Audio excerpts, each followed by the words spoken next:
السلام عليكم ورحمة الله وبركاته. الحمد لله رب العالمين والصلاة والسلام على رسوله الأمين وعلى آله وصحبه أجمعين أما بعد فاتقوا الله يا عباد الله. മേലായ റബ്ബ് സുബ്ഹാനഹു തആലയുടെ വിധിവിലക്കുകളും നിയമനിർദ്ദേശങ്ങളും ജീവിതത്തിൻ്റെ രഹസ്യങ്ങളിലും പരസ്യങ്ങളിലും കാത്തു സൂക്ഷിക്കുവാൻ കഠിനമായി പരിശ്രമിക്കണേ എന്ന് സ്വന്തത്തെ മറക്കാതെ നിങ്ങൾ ഓരോരുത്തരെയും ഓർമ്മപ്പെടുത്തുകയാണ്, വസിയ്യത്ത് ചെയ്യുകയാണ്. റബ്ബ് അനുഗ്രഹിക്കുമാറാകട്ടെ. സൂറത്തുൻ നബയിലെ 10-ാമത്തെ ആയത്താണ് കഴിഞ്ഞ 2 ക്ലാസ്സുകളിലായി നമ്മൾ വിശദീകരിച്ചത്. രാത്രി എന്ന് പറയുമ്പോൾ അതിൻ്റെ ഇരുട്ടിനോടൊപ്പം തന്നെ ഒരു മുഅ്മിനിനെ സംബന്ധിച്ചിടത്തോളം തൻ്റെ റബ്ബുമായി സംഭാഷണം നടത്തുവാനുള്ള വളരെ അനുയോജ്യമായ സമയമാണെന്നും അതിനാൽ തന്നെ അത് കഴിവിൻ്റെ പരമാവധി നമ്മൾ ഓരോരുത്തരും ഉപയോഗപ്പെടുത്തേണ്ടതുണ്ട് എന്നിത്യാദി വിഷയങ്ങളാണ് സൂചിപ്പിച്ചു വെച്ചത്. ഇൻഷാ അല്ലാഹ് അതിനുശേഷമുള്ള ആയത്തുകളാണ് ഇനി നമുക്ക് വിശദീകരിക്കാനുള്ളത്. ആദ്യം നമുക്കൊന്ന് പാരായണം ചെയ്യാം. അഊദു ബില്ലാഹി മിനശ് ശൈത്വാനിർ റജീം. ബിസ്മില്ലാഹിർ റഹ്മാനിർ റഹീം. വജഅൽനൻ നഹാറ മഅശാ വബനൈനാ ഫൗഖകും സബ്അൻ ശിദാദാ وجعلنا سراجا وهاجا وأنزلنا من المعصرات ماء ثجاجا لنخرج به حبا ونباتا وجنات ألفافا. അല്ലാഹു സുബ്ഹാനഹു വതആല 10-ാമത്തെ ആയത്തിൽ വജഅൽനൽ ലൈല ലിബാസ വജഅൽനൽ ലൈല ലിബാസ, രാത്രിയെ നാം വസ്ത്രമാക്കിയിട്ടുണ്ട് എന്നാണ്. രാത്രിയെ വസ്ത്രമാക്കി. അപ്പോൾ അതിൻ്റെ ഉദ്ദേശങ്ങളൊക്കെ നമ്മൾ വിശദീകരിച്ചു, എന്തുകൊണ്ടാണ് വസ്ത്രമാക്കി എന്നൊക്കെ പറഞ്ഞത് എന്നിങ്ങനെയുള്ള കാര്യങ്ങൾ. ഇനി അടുത്ത ആയത്തിൽ രാത്രിയെ പ്രതിപാദിച്ചു. സ്വാഭാവികമായും രാത്രിയെ പ്രതിപാദിച്ചു കഴിഞ്ഞാൽ ശേഷം പകലിനെ കുറിച്ചാണ് എന്ത് ചെയ്യുക വരിക. അതാണ് ആയത്തുകൾ തമ്മിലുള്ള ചേർച്ച. രാത്രിയെ പ്രതിപാദിച്ചു, ശേഷം എന്ത് ചെയ്യുന്നു, പകലിനെ കുറിച്ച് പ്രതിപാദിക്കുന്നു. വജഅൽന, നാം ആക്കിയിട്ടുണ്ട്, അന്നഹാറ, പകലിനെ, മആശൻ, ജീവിക്കാൻ വേണ്ടിയുള്ള, ജീവിതത്തിന് വേണ്ടിയുള്ള സമയമാക്കി പകലിനെ നാം മാറ്റിയിട്ടുണ്ട് എന്നാണ് അല്ലാഹു സുബ്ഹാനഹു വതആല പറഞ്ഞു വെക്കുന്നത്. അപ്പോൾ കഴിഞ്ഞ 2 ആയത്തുകൾ പരിശോധിച്ചു കഴിഞ്ഞാൽ ഉറക്കിനെ കുറിച്ച്, ശേഷം ആ ഉറങ്ങുന്നത് രാത്രിയാണ്, രാത്രിയെക്കുറിച്ച്, അതിനുശേഷം ഉണരുന്നതിനെ കുറിച്ചാണ് പറയുന്നത്.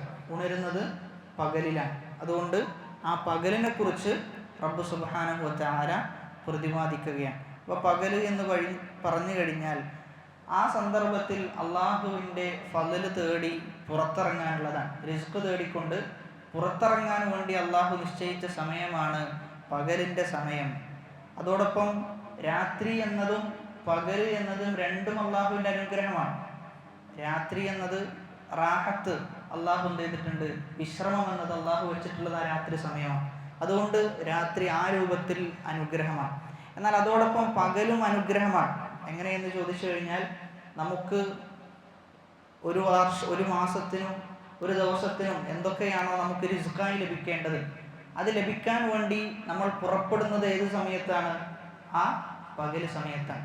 അപ്പോൾ 2 സമയങ്ങളും അള്ളാഹുവിൻ്റെ അനുഗ്രഹങ്ങളാണ്. 2 സമയങ്ങളും അള്ളാഹുവിൻ്റെ വ്യത്യസ്ത അനുഗ്രഹത്തിൻ്റെ ഗണത്തിലാണ് ഉൾപ്പെടുക എന്ന് നമ്മൾ മനസ്സിലാക്കണം. അവിടെ നമ്മൾ പഠിച്ചിരിക്കേണ്ട ഒരു പദം എന്നത് വജഅൽനൻ നഹാറ മആശ. ഐഷ് എന്ന് പറഞ്ഞാൽ ജീവിതം എന്നാണ്. ഐഷ് എന്ന് പറഞ്ഞു കഴിഞ്ഞാൽ ജീവിതം. മആഷ് എന്ന് പറഞ്ഞു കഴിഞ്ഞാൽ വഖ്തൻ ലിൽ ഐഷ്, ജീവിക്കാൻ വേണ്ടി അള്ളാഹു വെച്ച സമയം എന്നാണെന്ത് അതിൻ്റെ അർത്ഥം. അപ്പോൾ ഒരാൾക്ക് ജീവിക്കാൻ വേണ്ടി ഉപജീവന മാർഗം കണ്ടെത്തുവാൻ വേണ്ടിയൊക്കെ അള്ളാഹു സംവിധാനിച്ച സമയമാണ് പകലിൻ്റെ സമയമെന്നത്. അവിടെ അള്ളാഹു പകലിനെ ചുരുക്കുകയാണ് ചെയ്യുന്നുള്ളത് അല്ലേ. വജഅൽന നഹാറ മആശ, പകലിനെ നാം ജീവിക്കാൻ വേണ്ടി അവൻ്റെ ജീവിതത്തിന് ആവശ്യമായ കാര്യങ്ങൾ ചെയ്യുവാൻ വേണ്ടി പകലിനെ നാം മാറ്റിയിട്ടുണ്ട്. അതായത് ജോലിക്ക് വേണ്ടിയിട്ട് എന്ത് ചെയ്തിട്ടുണ്ട്, പകലിനെ മാറ്റിയിട്ടുണ്ട് എന്ന് പറയാം. ശരിക്കും പകല് എന്നത് ജോലിക്ക് വേണ്ടി മാത്രമുള്ളതല്ല. പക്ഷെ ഇവിടെ ജോലിയെ അള്ളാഹു അതുകൊണ്ട് ഉദ്ദേശിക്കാനുള്ള കാരണം ആ സന്ദർഭത്തിൽ അധികവും നടക്കുന്നത് എന്താണ്, ജോലിയാണ്. ആ സമയത്ത് അധികവും നടക്കുന്നത് ജോലിയാണ്. അതുകൊണ്ടാണ് അതിനെന്ത് ചെയ്തത് അള്ളാഹു സുബ്ഹാനഹു വ തആല എടുത്ത് പ്രതിപാദിച്ചത് എന്നുള്ളതാണ്. ഇനി മറ്റു ആയത്തുകളൊക്കെ പരിശോധിച്ചു കഴിഞ്ഞാൽ സൂറത്തുൽ ഖസസിൽ അള്ളാഹു പറയുന്നുണ്ട് വമിൻ റഹ്മതിഹി, അള്ളാഹുവിൻ്റെ കാരുണ്യത്തിൽപ്പെട്ടതാണ് എന്നാണ്.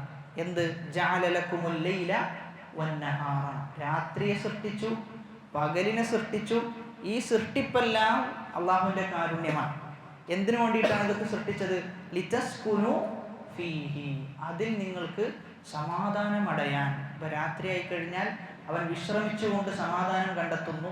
പകലായി കഴിഞ്ഞാൽ ആ വിശ്രമം കഴിഞ്ഞ് അള്ളാഹു അവന് വേണ്ടി സംവിധാനിച്ച ഉപജീവന മാർഗം കണ്ടെത്തിക്കൊണ്ട് അവൻ സമാധാനം അടയുന്നു. വലിതബ്തഗൂ മിൻ ഫദ്ലി, അതോടൊപ്പം തന്നെ എന്തിനു വേണ്ടിയിട്ടാണ്, അള്ളാഹുവിൻ്റെ ഫദ്ലിൽ നിന്ന് അവൻ നേടിയെടുക്കുവാൻ വേണ്ടിയിട്ടും. അപ്പം ഇങ്ങനെ രാത്രിയും പകലുമെല്ലാം അള്ളാഹുവിൻ്റെ അതീവമായ റഹ്മത്തിൻ്റെ കാരുണ്യത്തിൻ്റെ ഭാഗമായിട്ടാണ് എന്ത് ചെയ്യേണ്ടത്, നമ്മൾ മനസ്സിലാക്കേണ്ടത്. അതോടൊപ്പം തന്നെ ഈ ആയത്തിൽ എന്തിനുള്ള പ്രോത്സാഹനമുണ്ട്, സ്വന്തം പണിയെടുത്ത് സ്വന്തം കരങ്ങൾ കൊണ്ട് ജീവിക്കുന്നതിന് അതിയായ പ്രോത്സാഹനം റസൂലുള്ളാഹി സ്വല്ലല്ലാഹു അലൈഹി വസല്ലമ നൽകിയിട്ടുണ്ട്. നബി സല്ലല്ലാഹു അലൈഹി വസല്ലമ പറയുന്നത് അമലുർ റജുലി ബിയദിഹി, ഒരാൾ തൻ്റെ കരങ്ങൾ കൊണ്ട് പണിയെടുത്ത് ജീവിക്കുന്നതാണെന്ത് ഏറ്റവും ഖൈറായ ധനം എന്ന് പറഞ്ഞു വെക്കുന്നുണ്ട്. അതുകൊണ്ട് തന്നെ ഇപ്പോഴത്തെ യുവാക്കളെ സംബന്ധിച്ചിടത്തോളം ജോലിയൊന്നും ചെയ്യാതെ ജോലിയൊക്കെ ഒഴിവാക്കി ഇങ്ങനെ ജീവിക്കുന്ന ആളുകളുണ്ട്. അപ്പോൾ അതൊരിക്കലും എന്തല്ല, അത് സുന്നത്തിനോട് യോജിച്ചതല്ല എന്നുള്ളതാണ്. അത് സുന്നത്തിനോട് യോജിച്ചതല്ല. മറിച്ച് നമ്മെ സംബന്ധിച്ചിടത്തോളം നമ്മൾ എന്ത് ചെയ്യേണ്ടതുണ്ട്, നമുക്ക് എന്താണോ ചെയ്യാൻ സാധിക്കുക അങ്ങനെ ജോലി ചെയ്ത് ജോലിയെടുത്ത് ജീവിക്കാൻ നമ്മൾ മുന്നേറേണ്ടതുണ്ട്. പ്രത്യേകിച്ചും മുസ്ലിം ഉമ്മത്തിലെ യുവാക്കൾ. ഇമാം നബവി റഹിമഹുള്ളാഹ് പറഞ്ഞു വെക്കുന്നത് മുസ്ലിം ഉമ്മത്തിലെ യുവാക്കളിൽ നിന്ന്, മുസ്ലിം ഉമ്മത്തിലെ ആളുകളിൽ നിന്ന് എന്ത് വേണം, പുതിയ കാര്യങ്ങൾ സൃഷ്ടിക്കുന്ന, പുതിയ കാര്യങ്ങൾ ഉണ്ടാക്കുന്ന രൂപത്തിലുള്ള ആളുകൾ മുസ്ലിം ഉമ്മത്തിൽ നിന്ന് എന്ത് ചെയ്യണം, വളർന്നു വരണം. മുസ്ലിം ഉമ്മത്തിന് വേറെ ആളുകളെ ആശ്രയിക്കുന്ന, വേറെ ആളുകളുടെ മേൽ അവലംബിക്കുന്ന ഒരവസ്ഥ എന്ത് ചെയ്യാൻ പാടില്ല, ഉണ്ടാകാൻ പാടില്ല എന്ന് പറഞ്ഞു വെക്കുന്നതായി നമുക്ക് കാണുവാൻ സാധിക്കും. അപ്പോൾ ഇവിടെ നമ്മൾ ചരിത്രങ്ങളും മറ്റുമൊക്കെ പരിശോധിച്ചു കഴിഞ്ഞാൽ കച്ചവടത്തിനൊക്കെ അതീവ പ്രാധാന്യം എന്ത് ചെയ്തിട്ടുണ്ട്, ഇസ്ലാം നൽകിയിട്ടുണ്ട്. ഷെയ്ഖ് ഫൗസാൻ ഹഫിളഹുല്ലാ അദ്ദേഹത്തോട് ചോദിക്കുന്നുണ്ട്, കച്ചവടമാണോ ഏറ്റവും നല്ലത്, അതല്ല വലീഫത്താണോ? നമുക്ക് എന്തെങ്കിലും പഠിച്ചു, ആ പഠിച്ചതനുസരിച്ച് ജോലി ലഭിച്ചു, അപ്പോൾ ഏതാണ് ഏറ്റവും നല്ലത് എന്ന് ചോദിക്കുമ്പോൾ ഹഫിളഹുല്ലാ അദ്ദേഹം മുൻഗണന നൽകുന്നത് കച്ചവടത്തിനാണ്. കാരണം ഒരു ജോലി എന്ന് പറയുമ്പോൾ സ്വാഭാവികമായിട്ടും എന്തുണ്ടാകും, അതിന് കൃത്യമായ സമയം ഉണ്ടാകും, കൃത്യമായ ശമ്പളം ഉണ്ടാകും, അതിനനുസരിച്ചിട്ടാണ് എന്ത് ചെയ്യുക, പോവുക. എന്നാൽ കച്ചവടം എന്ന് പറയുമ്പോൾ എന്തല്ല, ആ രൂപത്തിലല്ല, മറിച്ച് ഒരു വിശാലമായ രീതിയിലാണ്. നമുക്ക് ഒരുപാട് സമ്പത്ത് എന്ത് ചെയ്യാൻ പറ്റും, അതിലൂടെ ഉണ്ടാക്കാൻ പറ്റും. അപ്പോൾ സമ്പത്തിൻ്റെ വിഷയത്തിൽ ഇസ്ലാം ഒരിക്കലും എന്ത് ചെയ്തിട്ടില്ല, സമ്പാദിക്കണ്ട എന്നോ അതല്ലെങ്കിൽ കുറച്ച് സമ്പാദിച്ചാൽ മതി എന്നോ എന്നിങ്ങനെയുള്ളൊരു പരിധി ഇസ്ലാം നിശ്ചയിച്ചിട്ടില്ല. സമ്പാദിക്കുന്നതിനെ ഇസ്ലാം പ്രോത്സാഹിപ്പിക്കുകയാണ് ചെയ്തിട്ടുള്ളത്. 3-ാം നൂറ്റാണ്ടിൽ അബൂബക്കർ അൽ ഖല്ലാൽ റഹിമഹുല്ല അദ്ദേഹം ഒരു പുസ്തകം രചിക്കുന്നുണ്ട്, കിതാബുൽ ഹസ്സി അല തിജാറത്തി വസ്സിനാഅത്തി വൽ അമൽ, ജോലിക്ക് അതേപോലെ തന്നെ കാര്യങ്ങളൊക്കെ നിർമ്മിക്കാൻ വേണ്ടി പ്രോത്സാഹിപ്പിക്കുന്നതിന് വേണ്ടിയിട്ട് അദ്ദേഹം രചിച്ച പുസ്തകമാണ്. ചുരുക്കി പറഞ്ഞാൽ കച്ചവടത്തിന് വേണ്ടി പ്രോത്സാഹിപ്പിച്ചുകൊണ്ട് മുസ്ലിം ഉമ്മത്തിന് അദ്ദേഹം കൊടുക്കുന്ന വളരെ അർത്ഥവത്തായ ചില ഉപദേശങ്ങളാണ്. അതിലൊരുപാട് സലഫുകളുടെ ഉദ്ധരണികൾ നമുക്ക് കാണാൻ പറ്റും. പരസ്പരം മഹത്തുക്കളായ സലഫുകൾ ജോലിക്ക് കൊടുത്ത പ്രാധാന്യം അതിൽ നമുക്ക് വളരെ വ്യക്തമായി മനസ്സിലാക്കാൻ പറ്റും. അബി ഇസ്ഹാഖ് റഹിമഹുല്ല പറയാണ്, കാനൂ യറൗന അസ്സഅത ഔനൻ അലദ്ദീൻ, ഒരാൾക്ക് സമ്പത്ത് ഉണ്ടാവുക എന്ന് പറഞ്ഞു കഴിഞ്ഞാൽ അത് അവൻ്റെ ദീനിനെ എന്ത് ചെയ്യും? സഹായിക്കുന്ന, അവൻ്റെ ദീനിനെ അത് സഹായിക്കും. ആ സന്ദർഭത്തിൽ ഖീല ലി സുഫിയാൻ സൗരി ദക്കറഹു, അദ്ദേഹത്തോട് ചോദിക്കാൻ, ഇത് സുഫിയാൻ സൗരി പറഞ്ഞതാണോ? അദ്ദേഹം പറഞ്ഞു നഅം, ഇത് സുഫിയാൻ സൗരി എന്ന താബിഈ പണ്ഡിതൻ പറഞ്ഞതാണ്. അപ്പം നമ്മുടെ ദീനിൻ്റെ നിലനിൽപ്പിന് ആവശ്യമാണത് ധനം എന്നത്. നമ്മുടെ ദീനിൻ്റെ നിലനിൽപ്പിന് ആവശ്യമാണ് പണം. ഇബ്നുൽ ജൗസി റഹിമഹുല്ലാഹ് തൻ്റെ സയ്യിദുൽ ഖാത്തിർ എന്ന പുസ്തകത്തിൽ ഒരുപാട് അനുഭവങ്ങൾ പങ്കുവച്ച ഒരു പുസ്തകമാണ്. അദ്ദേഹത്തിൻ്റെ ജീവിതത്തിലുണ്ടായ അനുഭവങ്ങൾ, അദ്ദേഹത്തിൻ്റെ ജീവിതത്തിലൂടെ കടന്നുപോയ ചിന്തകൾ, ആ ചിന്തകളെല്ലാം ഒരു പുസ്തകത്തിൽ അദ്ദേഹം ക്രോഡീകരിച്ചതാണ്. അതിൽ അദ്ദേഹം 3-4 പണ്ഡിതന്മാരുടെ പേരെടുത്തുകൊണ്ട് അദ്ദേഹം പറയുന്നുണ്ട്, അത് ഈ പറഞ്ഞ പണ്ഡിതന്മാർക്കൊക്കെ സംഭവിച്ചത് എന്തെന്ന് ചോദിച്ചു കഴിഞ്ഞാൽ അവർക്ക് എന്ത് സംഭവിച്ചു? അവർക്ക് ബാക്കിയുള്ള ആളുകളെ, ആ നാട്ടിൽ അന്ന് ജീവിച്ചിരുന്ന രാജാക്കന്മാരെ അവലംബിക്കേണ്ടി വരികയും ആ രാജാക്കന്മാർക്കൊത്ത് അവർക്കൊപ്പിച്ച് ദീന് പറയേണ്ട അവസ്ഥ എന്ത് ചെയ്തിട്ടുണ്ട്? ഈ പറയുന്ന ആളുകൾക്ക് വന്നിട്ടുണ്ട് എന്ന് പറയുന്നുണ്ട്. അതുകൊണ്ട് തന്നെ അത്യാവശ്യം സമ്പത്തുണ്ടാവുക എന്നത് നമ്മുടെ ദീനിനെ സഹായിക്കും, നമ്മെ നിലപാടുള്ളവരാക്കും. അതല്ല എങ്കിൽ എന്ത് ചെയ്യും? നമുക്ക് പലപ്പോഴായി കാണുന്ന ഒരു വിഷയമാണ്, ചില ആളുകളൊക്കെ ദീനിനെ വിൽക്കുന്ന അവസ്ഥയാണ് എന്ത് ചെയ്യുന്നത്? കണ്ടുവരുന്നത്. ദീനിനെ എന്ത് ചെയ്യും? അവർ ഒരു ആദർശം മനസ്സിലാക്കി, ആ ആദർശത്തെ മനസ്സിലാക്കി ഉൾക്കൊണ്ട്, എന്നാൽ കുറച്ചു കാലം കഴിയുമ്പോൾ അതിന് നേരെ വിരുദ്ധം പറയുന്നു. ഈ വിരുദ്ധം പറയുന്നത് സത്യം മനസ്സിലാക്കിയിട്ടാണോ? അല്ല, സത്യം വളരെ വാളിഹായിട്ട് ഒരു കാലത്ത് പറയുന്നു, എന്നാൽ അതേ സത്യത്തിനെതിരെ എന്ത് ചെയ്യുന്നു? തിരിച്ച് സംസാരിക്കുന്ന അവസ്ഥയാണ്. അപ്പം പലപ്പോഴും ആ സന്ദർഭത്തിലൊക്കെ നമുക്കറിയാതെ തോന്നിപ്പോകുന്ന വിഷയമാണ്, എന്തിനു വേണ്ടി ഇങ്ങനെ പറയണം, എന്തിനു വേണ്ടി ഇങ്ങനെ പറയണം. അപ്പം ആ സന്ദർഭത്തിലെല്ലാം ഒരുപാട് ആളുകൾ ഇത്തരം ആളുകളെ വിമർശിക്കുന്ന വിമർശനമാണെന്ത്? ഇതൊക്കെ വെറും പൈസക്ക് വേണ്ടിയിട്ടാണ് എന്ന വിമർശനം. അത് സത്യമാണോ അസത്യമാണോ എന്നുള്ളത് വേറെ വിഷയം, അത് നമ്മൾ പരിശോധിക്കേണ്ടതാണ്. അതൊരു വ്യക്തിയുടേതായതുകൊണ്ട് തന്നെ നമ്മെ സംബന്ധിച്ചിടത്തോളം എന്തില്ല, അയാളുടെ ജീവിതം അന്വേഷിച്ച് പോകേണ്ട കാര്യവും നമുക്കില്ല. ചുരുക്കി പറഞ്ഞു കഴിഞ്ഞാൽ നമ്മൾ മനസ്സിലാക്കേണ്ടത്, അങ്ങനെ ഒരു വിഷയം എന്തുണ്ട്, സമൂഹത്തിലും മുൻകാല ചരിത്രങ്ങളിലൊക്കെ കഴിഞ്ഞു പോയിട്ടുണ്ട് എന്ന ബോധ്യം നമുക്കുണ്ടാകേണ്ടതുണ്ട്. അതോടൊപ്പം തന്നെ മറ്റൊരു സംഭവമായി, മറ്റൊരു ഉദ്ധരണിയായിട്ട് നമ്മൾ മനസ്സിലാക്കേണ്ടത്, അല്ലാഹുമ്മ ഇന്നക തഅലം, ഒരു സലഫ് പ്രാർത്ഥിക്കുകയാണ്, റബ്ബേ നിനക്കറിയാം, അന്നി ലം അജ്മഅഹാ ഇല്ലാ ലി അസൂന ദീനി വഹസബി, ഞാൻ ഈ പറയുന്ന ധനമൊക്കെ ശേഖരിക്കുന്നത് എൻ്റെ ദീനിനെ സംരക്ഷിക്കാൻ വേണ്ടിയിട്ടാണ്, എൻ്റെ ദീനിനെ സംരക്ഷിക്കാൻ വേണ്ടിയിട്ട്. ലാ ഖൈറ ഫീമൻ ലാ യജ്മഉൽ മാല, പണം ശേഖരിക്കാത്തവനിൽ യാതൊരു ഖൈറുമില്ല. ഫയഖ്ലി ദൈന, അവൻ പണം ശേഖരിക്കുന്നു, അവൻ്റെ ദൈന്, അവൻ്റെ കടം അവൻ വീട്ടുന്നു. വയഖുഫു ബിഹി വജ്ഹഹു, എന്നിട്ട് എന്ത് ചെയ്യുന്നു? ബാക്കിയുള്ള ആളുകളുടെ മുമ്പിൽ കൈ നീട്ടുന്നതിൽ നിന്ന് അവൻ എന്ത് ചെയ്യുന്നു? മുക്തനാകുന്നു. അതുകൊണ്ട് അത്യാവശ്യം നമ്മൾ എന്ത് ചെയ്യേണ്ടതുണ്ട്? സമ്പാദിക്കേണ്ടതുണ്ട് എന്നുള്ളതാണ്. അത്യാവശ്യം നമ്മൾ സമ്പാദിക്കേണ്ടതുണ്ട്, അതിനുവേണ്ടി നമ്മൾ പണിയെടുക്കേണ്ടതുണ്ട് എന്നാണ് സലഫുകളൊക്കെ നമുക്ക് പഠിപ്പിച്ചു തരുന്നത്. മറ്റൊരു ഉദ്ധരണി, അൽ ഫഖ്റു ഹുവൽ മൗതുൽ അക്ബർ, ഏറ്റവും വലിയ മരണം എന്ന് പറഞ്ഞു കഴിഞ്ഞാൽ അത് ദാരിദ്ര്യമാണ്, അത് ഫഖറാണ്.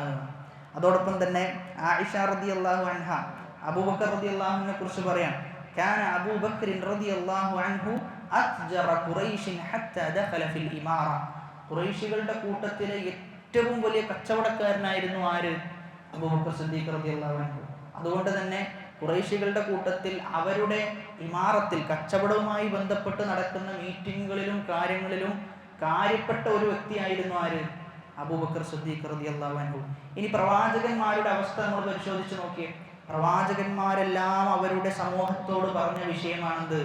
പ്രവാചകന്മാരെല്ലാവരും പറഞ്ഞിട്ടുണ്ട്, ലാ നസ്അലുക മിൻ അജ്ർ എന്ന രൂപത്തിൽ, നിങ്ങളിൽ നിന്ന് യാതൊരു പ്രതിഫലവും ഞങ്ങൾ എന്ത് ചെയ്യുന്നില്ല, കേൾക്കണില്ല, ഞങ്ങൾ ആഗ്രഹിക്കുന്നില്ല, ഞങ്ങൾ ഉദ്ദേശിക്കുന്നില്ല, മറിച്ച് ഞങ്ങൾക്ക് ആര് പ്രതിഫലം നൽകും? അല്ലാഹു പ്രതിഫലം നൽകും. അതോടൊപ്പം തന്നെ ഓരോ പ്രവാചകന്മാർക്കും അവരുടേതായ ജോലികൾ അവർക്ക് എന്ത് ചെയ്തിരുന്നു? ഉണ്ടായിരുന്നു എന്നും നമുക്ക് വ്യക്തമായി കാണാൻ സാധിക്കുന്നുണ്ട്. അപ്പോൾ ഈ പറഞ്ഞത് ഇതൊക്കെ നമ്മൾ ചേർത്ത് വായിക്കുമ്പോൾ മനസ്സിലാകുന്നത്, ഒരിക്കലും ബാക്കിയുള്ള ആളുകളുടെ മുന്നിൽ കൈനീട്ടി ജീവിക്കുക എന്നത് എന്തല്ല, അത് പ്രതാപത്തിൻ്റെ അടയാളമല്ല.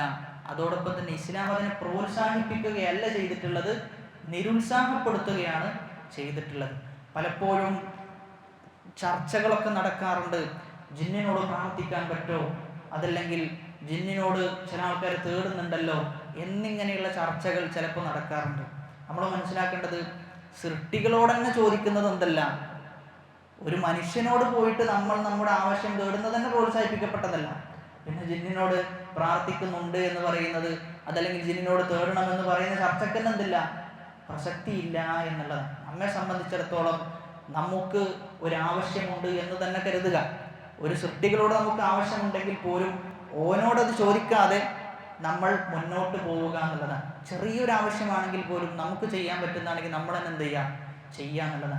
പിന്നെ അത്യാവശ്യം ഉണ്ടെങ്കിൽ എന്ത് ചെയ്യാം, ചോദിക്കാം എന്ന് മാത്രം. അത്യാവശ്യം ഉണ്ടെങ്കിൽ ചോദിക്കാം. സഹാബാക്കളെ കുറിച്ച് പറയുന്നത്, അവർ ഒട്ടകത്തിൽ സഞ്ചരിക്കുമ്പോൾ എന്തെങ്കിലും ഒരു വസ്തു വീണ് കഴിഞ്ഞാൽ അവരെന്താ ചെയ്യാം, താഴെയുള്ള ആളോട് എടുക്കാനല്ല അവർ പറയാം, പക്ഷെ അവർ തന്നെ എന്ത് ചെയ്യും, എടുക്കും എന്നുള്ളതാണ്. അപ്പോൾ നമ്മെ സംബന്ധിച്ചിടത്തോളം എന്തെങ്കിലും ഒരു കാര്യം, വീട്ടിൽ സ്വിച്ച് ഇടുന്നത്, അതല്ലെങ്കിൽ വെള്ളം, ഇതൊക്കെ നമ്മൾ എന്താ ചെയ്യാം, വെള്ളം എടുത്തുകൊണ്ടുവരും, അതല്ലെങ്കിൽ ആ സ്വിച്ച് ഇടണം, ഈ സ്വിച്ച് ഇടണം, എല്ലാത്തിനും നമ്മൾ ബാക്കിയുള്ള ആളുകൾ അവലംബിക്കുകയാണ് ചെയ്യുന്നത്. എന്നാൽ അതുപോലും ചെയ്യരുത് എന്നാണ് എന്ത് ചെയ്യുന്നത്, ഇസ്ലാം പഠിപ്പിക്കുന്നത്. നമ്മൾ പറയുന്നത് കേൾക്കുന്നത് ചിലപ്പോൾ നമ്മുടെ അനിത്യമായിരിക്കാം, ചിലപ്പോൾ നമ്മുടെ ഉമ്മയായിരിക്കാം. അപ്പോൾ 1-2 പ്രാവശ്യമൊക്കെ അവർ ചെയ്തു തന്നു എന്നും വന്നേക്കാം. പക്ഷെ പിന്നീട് അത് അവർക്ക് എന്താണ്, ഒരു മടിയാണ്. ഒരു ഗ്ലാസ് വെള്ളമല്ലേ, അനക്കെന്നെ എടുത്തൂടെ, അതല്ലെങ്കിൽ എൻ്റെ അടുത്തല്ലേ സ്വിച്ച് ഉള്ളത്, എന്നിട്ട് എന്തിനാ എന്നോട് സ്വിച്ച് ഇടാൻ പറയുന്നത്. അപ്പോൾ നമ്മൾ മനസ്സിലാക്കേണ്ടത്, നമ്മെ സംബന്ധിച്ചിടത്തോളം എന്തും അള്ളാഹുവിനോട് മാത്രം ചോദിക്കുക, സൃഷ്ടികളോട് പരമാവധി ചോദിക്കാതിരിക്കുക. പിന്നെ ചോദിക്കാം, അത്യാവശ്യത്തിന് എന്തെങ്കിലും പ്രശ്നങ്ങൾ വന്നു കഴിഞ്ഞാൽ, എന്തെങ്കിലും ബുദ്ധിമുട്ടുകൾ വന്നു കഴിഞ്ഞാൽ ചോദിക്കാമെന്നല്ലാതെ എപ്പോഴും ചോദിക്കുന്നത് ഒരു ശീലമാക്കി അത് അവരുടെ ജനങ്ങളുടെ കരങ്ങളിലുള്ളതെല്ലാം നമ്മൾ സ്വീകരിച്ച് അങ്ങനെ മുന്നോട്ട് പോകുന്ന ജീവിതം എന്തല്ല, ഒരു ഐശ്വര്യമുള്ള ജീവിതമല്ല എന്നാണ് നമ്മൾ തിരിച്ചറിയേണ്ടത്. അതുകൊണ്ട് തന്നെ അല്ലാഹു സുബ്ഹാനഹു വ തആല പറഞ്ഞു വെക്കുന്നത്, വജഅൽനന്നഹാറ മആശാ, അല്ലാഹു പകലിനെ ജീവിതത്തിന് വേണ്ടിയിട്ടുള്ള ഒരു മാർഗമായി അല്ലാഹു സംവിധാനിച്ചിട്ടുണ്ട്. അപ്പോൾ അവിടെ പകലിൽ പല ആളുകളും റിസ്ക് നേടിയിട്ട് എന്ത് ചെയ്യാണ്, പോകാൻ, റിസ്കിനെ പ്രതീക്ഷിച്ചുകൊണ്ട് പോവുകയാണ് ചെയ്യുന്നത്. അവിടെയാണ് നമ്മൾ മനസ്സിലാക്കേണ്ടത്, നമുക്ക് റിസ്ക് നേടിത്തരുന്ന ഒരുപാട് കാര്യങ്ങളുണ്ട്. നമുക്ക് റിസ്ക് നേടിത്തരുന്ന ഒരുപാട് കാര്യങ്ങൾ. അപ്പോൾ റിസ്ക് നേടിത്തരുന്ന കാര്യങ്ങൾ എന്ന് പറയുമ്പോൾ എന്താണ് റിസ്ക് എന്ന് നമ്മൾ മനസ്സിലാക്കേണ്ടതുണ്ട്. റിസ്ക് എന്ന് പറഞ്ഞു കഴിഞ്ഞാൽ അത് ധനം മാത്രമല്ല, അത് പണം മാത്രമല്ല, മറിച്ച് നല്ല സ്വഭാവം എന്നത് അള്ളാഹുവിൻ്റെ റിസ്ക്കാണ്. സ്വാലിഹത്തായ ഭാര്യ എന്നുള്ളത് അള്ളാഹുവിൻ്റെ റിസ്ക്കാണ്. ആളുകളോട് നല്ല രൂപത്തിൽ ഇടപഴകുന്നു, ആളുകളോട് അഫ്വ്, അവർക്ക് വിട്ടുവീഴ്ച ചെയ്തു കൊടുക്കുന്നു, പുറത്തു കൊടുക്കുന്നു, പുഞ്ചിരിയോടെ അവരെ അഭിസംബോധന ചെയ്യുന്നു. ഇങ്ങനെയുള്ള കാര്യങ്ങളെല്ലാം റിസ്ക്കിൻ്റെ ഗണത്തിലാണ് ഉൾപ്പെടുക. അതോടൊപ്പം അതിൽ എന്തും ഉൾപ്പെടും, ഈ പറയുന്ന ധനവും അതിൽ ഉൾപ്പെടും. അപ്പോൾ റിസ്ക് ലഭിക്കുവാൻ ഒരുപാട് മാർഗങ്ങൾ വിശുദ്ധ ഖുർആൻ പറഞ്ഞു തരുന്നുണ്ട്. അതിലൊന്നാമത്തേത് തഖ്വ ഉണ്ടാവുക എന്നുള്ളതാണ്. അള്ളാഹുവിനെ സൂക്ഷിച്ചു കഴിഞ്ഞാൽ പല രൂപത്തിൽ അള്ളാഹു എന്ത് ചെയ്യും, നമ്മെ സഹായിക്കും. അത് സാമ്പത്തികമാകട്ടെ, ശാരീരികമാകട്ടെ, സ്വഭാവപരമാകട്ടെ, എല്ലാ രൂപത്തിലും അള്ളാഹുവിൻ്റെ സഹായം എന്ത് ചെയ്യും, തഖ്വയുള്ള ആളുകൾക്ക് ലഭിക്കും എന്നത് അള്ളാഹുവിൻ്റെ വാഗ്ദാനം.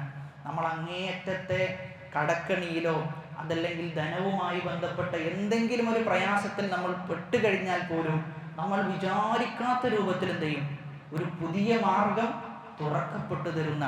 സൂറത്ത് ത്വലാഖിലെ 3-ാമത്തെ ആയത്തിൽ അള്ളാഹു പറയുന്നത്, വയർസുഖുഹു മിൻ ഹൈസു ലാ യഹ്തസിബ്, അവൻ വിചാരിക്കാത്ത രൂപത്തിൽ അല്ലാഹു എന്ത് ചെയ്യും, അവന് റിസ്ക് കൊടുക്കുന്ന.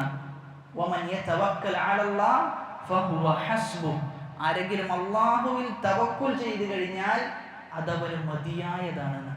ആരെങ്കിലും അള്ളാഹുവിൽ തവക്കുൽ ചെയ്തു കഴിഞ്ഞാൽ അതവന് മതിയായതാണ്, പിന്നെ വേറൊരാളുടെ ആവശ്യം എന്തില്ല, അവനില്ല. അപ്പോൾ പറഞ്ഞു വന്നത്, തഖ്വ എന്ത് ചെയ്യണം, ജീവിതത്തിൽ ഉണ്ടാകേണ്ടതുണ്ട്. തഖ്വ എന്ന് പറഞ്ഞു കഴിഞ്ഞാൽ ഇംതിസാലു മാ അമറല്ലാഹ്, അള്ളാഹു കൽപ്പിച്ചത് ജീവിതത്തിൽ പ്രവർത്തിക്കുക. വജ്തിനാബു മാ നഹാ അൻഹു, അള്ളാഹു വിരോധിച്ച ഹറാമുകളുണ്ട്, ആ ഹറാമുകളിൽ നിന്നൊക്കെ എന്ത് ചെയ്യാം, വിട്ടു നിൽക്കുക എന്നാണ് തഖ്വ എന്ന് പറഞ്ഞു കഴിഞ്ഞാൽ. അപ്പോൾ ജീവിതത്തിൽ എപ്പോഴും ഉണ്ടാകേണ്ട വിഷയമാണ് തഖ്വ. വത്തഖുല്ലാഹ്, നിങ്ങൾ അള്ളാഹുവിനെ സൂക്ഷിക്കണം. ലഅല്ലകും തുഫ്ലിഹൂൻ, എന്തിനു വേണ്ടി, നിങ്ങൾ വിജയിക്കുവാൻ വേണ്ടി. അതുകൊണ്ട് ദുനിയാവിലും ആഖിറത്തിലും വിജയമാണോ നമ്മൾ പ്രതീക്ഷിക്കുന്നത് എങ്കിൽ തഖ്വയെ എന്ത് ചെയ്യണം? നമ്മൾ കാത്തു സൂക്ഷിക്കണം. അള്ളാഹുവെ എല്ലാ സന്ദർഭത്തിലും ജീവിതത്തിൻ്റെ എല്ലാ മേഖലയിലും അള്ളാഹുവിൻ്റെ വിധിവിലക്കുകളെ കാത്തു സൂക്ഷിക്കണം. ആര് കാണുന്നില്ല എങ്കിലും അള്ളാഹു കാണുന്നുണ്ട് എന്ന ബോധമാണ് നമ്മുടെ ജീവിതത്തിലുടനീളം നമ്മെ മുന്നോട്ട് നയിക്കേണ്ടതെന്നാണ്. അതുകൊണ്ട് ഒന്നാമത്തേത് തഖ്വയുള്ളവരാകാൻ നമ്മൾ പരിശ്രമിക്കണം. അപ്പം തഖ്വ എന്ന് പറഞ്ഞു കഴിഞ്ഞാൽ നമ്മൾ പറഞ്ഞു, തഖ്വ ഉണ്ടാകണമെന്ന് പറയാൻ എളുപ്പമാണ്, പക്ഷെ ജീവിതത്തിൽ അത് കൊണ്ടു നടക്കാനാണെന്ത് ഏറ്റവും വലിയ പണി എന്നത്. പലപ്പോഴും തഖ്വ എന്ന് പറയുമ്പോൾ അത് ഒരു ചെറിയ കാര്യമായിട്ടാണ് നമ്മൾ മനസ്സിലാക്കിയിട്ടുള്ളത്. എന്നാൽ തഖ്വക്ക് 3 മർത്തബകളുണ്ട് എന്നാണ്. തഖ്വക്ക് 3 മർത്തബകളുണ്ട്. അതിൽ ഏറ്റവും താഴ്ന്ന മർത്തബ എന്ന് പറഞ്ഞു കഴിഞ്ഞാൽ നന്മകളൊക്കെ ചെയ്യുന്നുണ്ട്, എന്നാൽ അതോടൊപ്പം തന്നെ തിന്മകളും ചെയ്യുന്നുണ്ട്. വലിയ തിന്മകളൊക്കെ ഒരാൾ ചെയ്യുന്നുണ്ട് എങ്കിൽ ഓനെ മുത്തഖി എന്ന് വിളിക്കാൻ പറ്റൂല എന്നാണ്. ഓനെ മുത്തഖി എന്ന് വിളിക്കാൻ സാധിക്കുകയില്ല. അതാണ് ഏറ്റവും താഴ്ന്ന ദറജ എന്ന് പറഞ്ഞു കഴിഞ്ഞാൽ. തൗഹീദുണ്ട്, നിസ്കരിക്കുന്ന വ്യക്തിയാണ്, എന്നാൽ അതോടൊപ്പം തിന്മകൾ ഒരുപാട് ചെയ്യുന്നു എങ്കിൽ ഓനെ മുത്തഖി എന്ന് വിളിക്കാൻ പറ്റൂല. കാരണം ഓൻ എന്ത് ചെയ്തിട്ടില്ല? ഈ പറഞ്ഞ തിന്മകളിൽ നിന്ന് അള്ളാഹുവിനെ സൂക്ഷിച്ചിട്ടില്ല. എന്നാൽ രണ്ടാമത്തെ ദറജ അള്ളാഹുവിനെ സൂക്ഷിക്കുന്നു, അതോടൊപ്പം ഈ പറയുന്ന വലിയ തിന്മകളിൽ നിന്ന് ചെയ്യുന്നു, വിട്ടു നിൽക്കുന്നു. ചെറിയ ചെറിയ തിന്മകളൊക്കെ ജീവിതത്തിൽ വന്നു ഭവിക്കുന്നുണ്ടാകും. അതാണ് രണ്ടാമത്തേത്. മൂന്നാമത്തേതെന്ന് പറഞ്ഞു കഴിഞ്ഞാൽ അവൻ ഫർള് നിസ്കാരത്തിൽ കണിശതയുണ്ട്, സുന്നത്ത് നിസ്കാരത്തിൽ കണിശതയുണ്ട്, കറാഹത്തുകളിൽ നിന്ന് ചെയ്യുന്നു, വിട്ടു നിൽക്കുന്നു.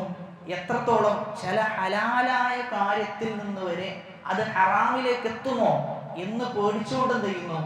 വിട്ടു നിൽക്കുന്നു. ഹലാലാണ്, മുബാഹായ കാര്യങ്ങളാണ്, പക്ഷെ മുബാഹായ കാര്യങ്ങൾ പോലും ചില സന്ദർഭത്തിൽ ഹറാമിലേക്ക് എത്തുമോ എന്ന് പേടിച്ചിട്ട് എന്ത് ചെയ്യും? എന്ന് ഭയപ്പെട്ടിട്ട്, അത് അള്ളാഹുവിനോടുള്ള അങ്ങേയറ്റത്തെ ഭയപ്പാടാണ്. ആ ഭയപ്പെടലാണ് തഖ്വയുടെ ഏറ്റവും ഉന്നതമായ ദറജ എന്ന് നമ്മൾ ആലോചിക്കേണ്ടത്. ഒരുപാട് വർഷങ്ങളായി ജീവിക്കുന്നു, നമ്മൾ ഇപ്പോഴും തഖ്വയുടെ താഴെ തട്ടിലാണ് ഉള്ളത് എങ്കിൽ ഒരുപാട് നമ്മൾ എന്ത് ചെയ്യേണ്ടതുണ്ട്? മാറേണ്ടതുണ്ട് എന്നുള്ളതാണ്. ഫർദ് നിസ്കാരത്തിൽ കണിശത ഉണ്ടാകണം, അതോടൊപ്പം സുന്നത്ത് നിസ്കാരത്തിലും കണിശത ഉണ്ടാകണം, കറാഹത്തുകളിൽ നിന്ന് വിട്ടു നിൽക്കുകയും വേണം. അപ്പൊ ഇങ്ങനെ ഒരാൾ ജീവിച്ചു കഴിയുമ്പോഴാണ് തഖ്വയുടെ യഥാർത്ഥ ഫലത്തിലേക്ക് അവൻ എത്തിപ്പെടുക. അവിടെയാണ് തഖ്വയുള്ളവരിൽ നിന്നാണ് അള്ളാഹു എന്ത് ചെയ്യാം? സ്വീകരിക്കുക. അള്ളാഹു അമലുകൾ സ്വീകരിക്കുകയില്ല. ആരിൽ നിന്നല്ലാതെ? തഖ്വയുള്ള ആളുകളിൽ നിന്നല്ലാതെ. അതുകൊണ്ട് റിസ്ക് ലഭിക്കാനുള്ള ഒന്നാമത്തെ മാർഗം തഖ്വയുണ്ടാവുക. രണ്ടാമത്തേത് നിസ്കാരം നിലനിർത്തുക എന്നതാണ്. സൂറത്തു ത്വാഹയിലെ 132-ാമത്തെ ആയത്തിൽ അള്ളാഹു പറയാണ്, വഅ്മുർ അഹ്ലക ബിസ്സലാ, നിന്റെ അഹ്ലുകാരോട്, കുടുംബക്കാരോട് നിസ്കരിക്കാൻ വേണ്ടി കൽപ്പിക്കണം. വസ്തബിർ അലൈഹ, എന്നിട്ട് എന്ത് ചെയ്യണം? അതിൽ ക്ഷമയോടുകൂടി പിടിച്ചു നിൽക്കണം. ലാ നസ്അലുക റിസ്ഖാ നഹ്നു നർസുഖുക, ഞങ്ങൾ എന്ത് ചെയ്യും? അള്ളാഹു പറയാണ്, ഞാൻ എന്ത് ചെയ്യും?